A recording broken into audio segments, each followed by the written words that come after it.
New season, who dis? I'm Anna Rumor with PopCulture. And I'm Nick Valdez from comicbook.com. And this is Dragged, where we offer our unfiltered opinions about RuPaul's Drag Race because we love drag as much as these queens hate sugar and spice. We are going in on the season 15 premiere episode, the jumbo supersized episode. We've got 16 queens, 16 entrances, 16 talent shows. Ornacia shows up twice. You know, there's a lot to get through. Nick, right off the bat, let's get into those intros. Which of these queens really hit you walking into the workroom? Oh my God, it's a tough season, right? We have a new year, new network, MTV. We have season 15. It's a big milestone, and we have 16 queens vying for our attention. So of course, this is the most important introduction to the workroom ever. Of course, we have some that stood out to me immediately, like Marsha. Mostly because of the reference, right? But also because of the look. I was really into it, and I'm definitely into the nose homage of the football, most famous Marsha scene ever, right? It's such a fun reference for a queen who is very young. It's not super expected, and I know that they read her later on for not wearing a ton of makeup, but I just think she's beautiful. She could just walk out there without a stitch. I know that's not really as much drag as they want, but man, she's just stunning. Yeah, and that's kind of the thing this season already. It's making me feel ancient. The more these queens talk about, TikTok and social media and, all the sorts of things, I'm just like, oh, I feel the age coming on. The wrinkles deepen in my forehead every time they talk about going viral. Like, I am on the beach from old. I am turning old as we watch this show, And it's great that we have more veteran queens in the mix, like 𝐒𝐶 Colby. She is all incredible intro look too. I think the most distinct out of the group immediately. And, of course, she is the mother to Carrie Colby, another great contestant. But as Sasha points out, she can't let Carrie be the more famous Colby, which is incredible. I was like, I love you, Sasha. I'm all in already. She is mother, and one of my pet peeves in drag is a flesh-toned bodysuit that doesn't quite match or doesn't have any kind of airbrushing or painting on it to make it look realistic. We know many queens who have been guilty of that in the past. I get that it's tough to match, but man, she walked in wearing just this beautiful airbrushed bodysuit, and I was like, yes, this is the season's mother. She is everything. I know Lucy LaDuca said she's the body queen, but looking at Sasha, I was like, okay, come on, who are we fooling here? Let's be realistic about this. And in terms of other good first impressions, I was a big fan of Malaysia Baby Doll Fox, who came out in the What Does the Fox Say gown. So at first she came out and said that, and I was like, huh? And then she said her name, and I was like, okay, I'm good with the reference. I mean, it's a stunning gown too, and talk about body. She is perfectly cinched for her body, and she just looks amazing. Her proportions are amazing. Her hair, oh my God. Yeah, and the cut to the confessionals, right? This is also where we meet our queens, where it's, if they cut to the confessionals and they're already impressive and funny, then I'm in. And Malaysia's that kind of person too. I was like, yep, I am sold, Yeah. And it's the same, okay, so here is where we get the most divisive introduction, right? Sugar and Spice. Oh my God. They are apparently, I'm going to say apparently a lot in this, because I don't know TikTok. Like I said, that is for the children, so. For the youths, yes. It's for the youths, and they are famous on TikTok. Drag queen twins, and it's they have this really Bratz glam inspired look. So they walked in immediately. They looked like little Bratz dolls, and I think I went on the same journey with Sugar and Spice that all the other queens did throughout these episodes, these first 2 episodes, where they walked in. At first I was like, oh my gosh, they're 12, they've been doing drag for 3 seconds, they're beautiful, but they have no idea what they're doing, and they're annoying. They never shut up. I was not looking forward to a season with them, but by the end, I was like, Sugar and Spice, you sweet little babies, I will protect you with my life. I don't know what it is. They seem to be a little bit in on the joke, but just enough not in on the joke to make it charming. Like, I stand. I don't know what it is. They're very charming. Yeah, it's the energy. It's whatever energy they have between them as twins. It's infectious. Like I totally I'm in the same boat with you, Anna. I was like, oh, this is a lot. This is a lot. And and Selena pointed it out that she was like, yeah, this is a lot going on over here. And I'm like, oh, okay. I'm glad the other queens understand this too. But it's the same thing as we got to learn more about them, and as we got to learn more about Spice, who wore a shower cap during the first mini challenge. She didn't glue down her wig and was like, well, instead of having my wig blow off, which I argue Ru would have loved more, she's like, I'm just gonna take it off and put this shower cap on, which is the dumbest decision I've ever seen, and it makes me love them so much because it's so funny. Yes, because they're out here taking those risks, right? Like, it's just like, okay, why not? And and because of the shower cap, we instantly remember Spice, and because of the wig glue, we remember Sugar. So it's a weirdly smart move. It's something that it's like by the end of the episode, we're like, oh, now we get why you're here. I understand why you're here. Oh, and speaking of that kind of like journey that we all took with them, I have to bring up, so, Mistress Isabella Brooks, she is my pick for the winner this season. She is old school glam drag, stunning, hilarious, like a little bit shadier than we normally get on new seasons of Drag Race, which I think we need to bring back. Why are we being so nice to each other? I am getting big Bianca Adore vibes with Mistress and the twins, because at first they come in and she's like, oh my God, who are these children? They have no idea what they're doing. And then by the end of the first episode, she's like, here, I'll help you glue your wig down. I kind of love them. I'm gonna be with them all the way. And I'm like, oh, I love this kind of like grizzled, hard exterior queen takes on these little baby queens. It's such a fun storyline. And I think it could bring them all the way to the end too, storyline wise. It made me love Mistress all the more. Like, we didn't get to talk about her intro, but her introductory look is incredible. Cool. Like, it's like, God. When she came out, it's like, oh, this is a queen. Yeah, that's exactly my first thought when I saw her. She comes out in this just like black gown. Every inch of it is just like sparkles and feathers. And I thought, this is a drag queen. Like that is stunning. I was gagged and gooped. And like I said, she's my pick for the winner. So we'll see. And I know they made fun of her kitten heels, but she also has the point of like, these girls keep breaking their ankles like every season. Also, she brought it up. She said, don't come for my kitten heels. I'm like, word, I won't. Yes, and and seeing Mistress throughout the whole, like you said, throughout the whole episode going, I don't, I'm a veteran queen, and I don't really believe in these younger queens who just haven't put the time in, and to see her come around, it's like, oh, now we see both the harder and softer sides of Mistress as well. We see the fangs, but we also see that, okay, this is why you're a member of this community. You're a welcoming veteran.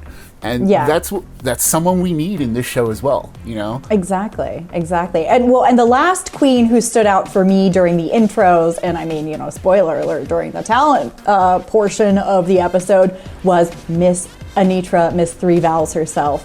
She comes in, she's wearing this like spike helmet kind of thing with this stunning little pleather short skirt and jacket combo.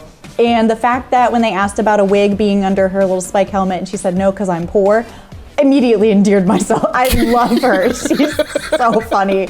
She's so talented. And that look was amazing. I actually didn't need a wig with it. That wasn't my first thought, but I'm also not a drag queen. So I'm like, okay, maybe that's the detail that I was supposed to be looking for, Right. But she instantly won me over, especially, when we get to the talent and we're like, oh, 6 letters, 3 vowels, right?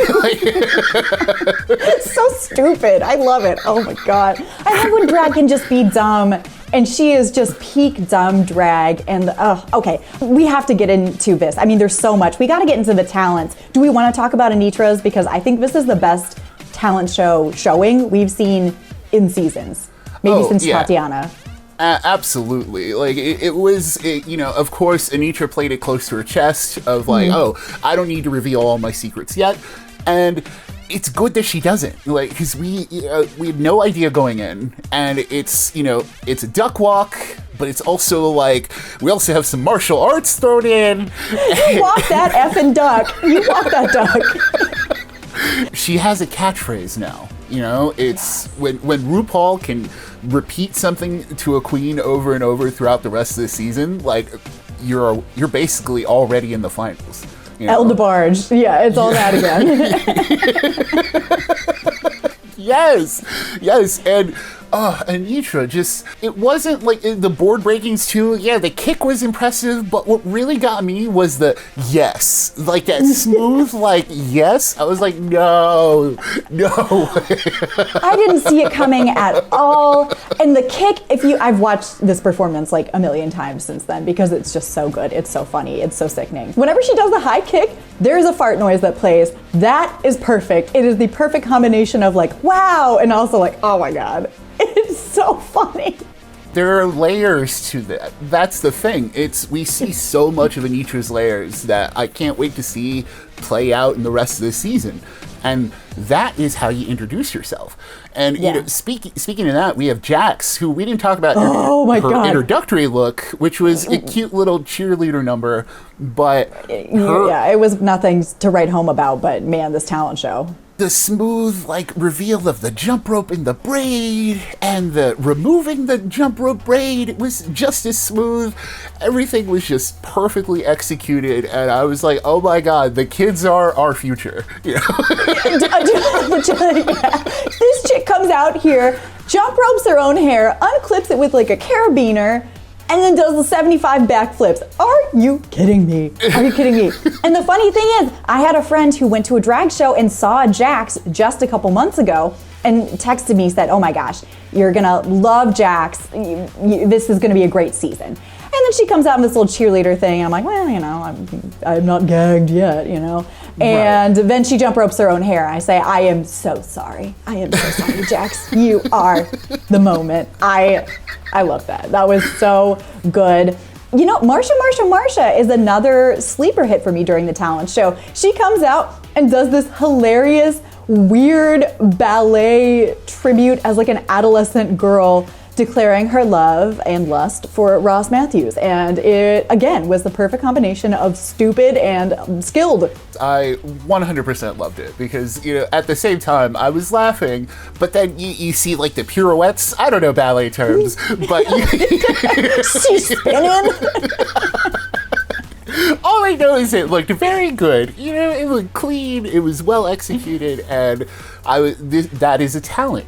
And unfortunately, not all of the queens were as successful in the show. There are some who don't hit the mark as well, and then there's Irene Dubois, who we didn't talk about her introduction. She's sister to Bosco, who was a contestant in another great season. The way she was kind of set up through the episode, right? Like she gets so much screen time. Yeah. And she's the first one in the workroom, she's immediately she takes the Mistress route of let's be a little prickly. Let's bring that era back of Drag Race, right? Which I loved. I was here for it. She was funny. I mean, she came on a little strong, 40 inches, but they're drag queens. I'm fine with shadiness. This talent show, it's a tutorial on how to make ice water, which I thought could be very funny if you make it funny, but I don't know how she thought that was going to be funny, but there was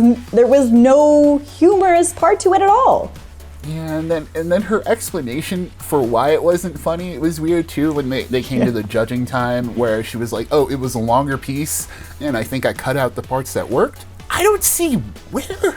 I don't want to be mean about it, but also, yeah, I kind of want to be mean about it. Like, well, she posted the full routine on YouTube afterwards, and I have to say I watched it and I did not really laugh any harder. So that's the trouble with these high concept things, right? It's you either go the Willow Pill route of just being so out there it is incredibly funny, or you fall flat on your face. And as gorgeous as her look was for the tutorial, it just didn't hit the mark. I think there's a misconception with that kind of absurdist humor that you can just throw anything out there, and as long as it's absurd, it's funny. But there really has to be thought and precision behind that, or else you end up with this, basically. I mean, not to be too mean, but it just, where are the laughs, girl? You're gonna do something that's risky. I mean, 90% of these girls came out here and lip synced to a song. I'll never remember it, but they ended up safe. And that's the bad part about taking a risk, is when it doesn't work. So when you take these big swings and you go this hard, and unfortunately, this is why, by the end of the episode, we see where she's at. Getting into the runway, we do have some great runway looks. I wanted to talk about Anitra in particular. I was once like spiky sci-fi retro futuristic goodness over here. I 100% in. She was like Barbarella meets Star Trek in that it was just like a little 60s, but not too retro. I don't know. It was great. She was giving me Alien Goddess. I love the little spiky things in her ears. That was very cool of her. Another standout to me was Sasha Colby, once more, with that huge fan headpiece number, and I was like, you gorgeous. And she had a great talent too with the zombie performance and the straight jacket. If she doesn't make it to the end, the entire drag world is going to riot. I'm not worried for Sasha Colby. She's been doing this for almost 3 decades, and she's just stunning. And that dress was stunning. I don't know why I keep saying that, but here we are. Also, I was obsessed with Mistress's runway. That red cowgirl look, stoned every bit of it. Just looking perfect. Like, come through Texas. Love that look. I am so excited to see what she has this season, because she said that was just in her closet at home. I can't even imagine what got made. Yeah, that's incredible too. Like, that's like Dolly Parton vibes, like the little house in Texas, and like, okay, like, she is here to play. She is here to win. We also have Sugar and Spice, who do their Belle and Ariel numbers, Okay, so the Belle look I thought was more successful than Ariel, but when it's a branding runway, the theme is who are you, basically, and you come out as Disney characters, I don't really think that's a great look. I just because it's who are you? I'm dressing up as an IP, like, what does that mean about you? I wish they had done a little bit more of the Brat stuff that they came in with it. Also, if they have all coordinated runways, I can't tell if I'm gonna get sick of that or love it every time. Time will tell. See, that's what I was wondering about too, because like it's going to come to a point where they need to kind of break away from each other, and I don't know. I just don't see it yet. They're going to be super fun, or is one of them going to be the winner? We don't know yet. Like, this is We'll see. We'll see if one of them can really get that individual spice or that individual bit of sugar. Yeah. If I had to guess, they're not my winners, but I think that Spice will go further than Sugar. I just think Spice has a little bit extra. A little extra spice, Yeah. A little extra spice, right? Yeah. And just 2 quick, honorable mentions. Jax is giving us 90s realness. I love the color block boots jacket combo. I just thought that was really fun. I'm looking forward to seeing kind of her perspective on drag. And then also Lux Noir Paris, who we kind of mentioned her earlier, but not too much in depth. She came out in, yes, I know it's a corset and panties. She's, beautiful. She can wear that. Good for her.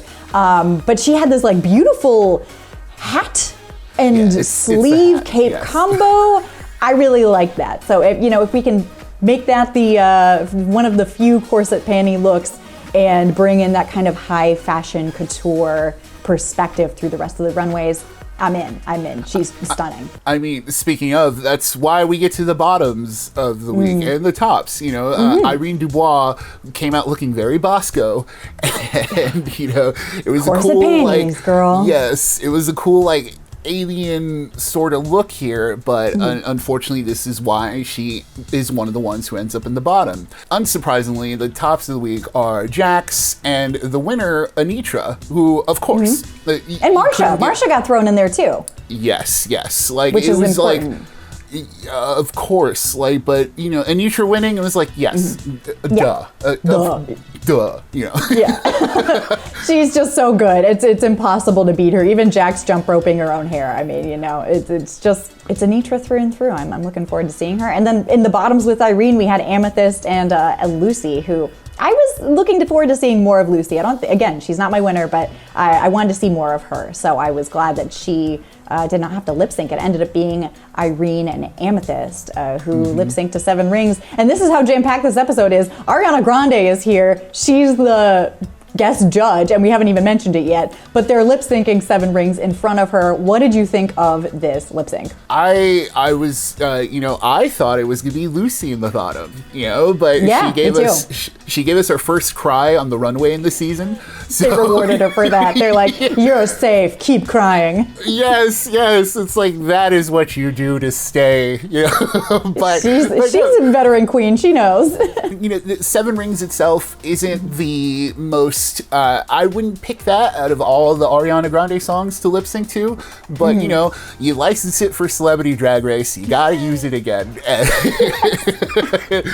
And I think ultimately Amethyst did kill it. Like, she kind of felt the number from the beginning. As she said, she's learned it since it came out.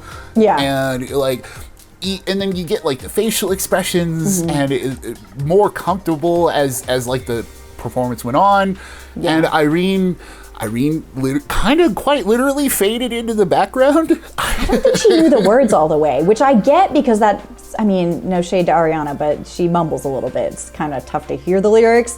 But if she's going to be the guest judge and that's on your iPod, how do you think that that's not going to be the song? So no excuse for that there. So I was not surprised like you were that it ended up being Irene sent home. What a shock, right? Because we see so much of her during this 2-hour premiere that she's kind of set up to be we're either going to get her as like a villain or, you know, our lead narrator for the season. But no, this is, she won her mini challenge. She won like some quick change and kind of went home. So she made some ice water. She made $2,500 and she made her way back to where she came from, which is Seattle. So sorry, Irene. I would say I would like to see you back, but we've got 16 queens this season and we can't be bringing people back. No, there's no time for that. Like, there's zero, especially because apparently they're getting cut down to like an hour. Very little time. We have no time for Irenes anymore. I'm sorry, you know, more power to you. I hope you I wish you all the success in the world, Irene, after this. But yeah, absolutely. Very talented. Just someone's got to go first, and you take a risk like that, that's how you go. But yes, that was the first 2 like mega episodes of RuPaul's Drag Race season 15. I'm loving this season so far, and we are going to be following along with it all season long here on Drag. So tune in every week. We've got our Drag Race thoughts, and we will give them to you raw and unfiltered.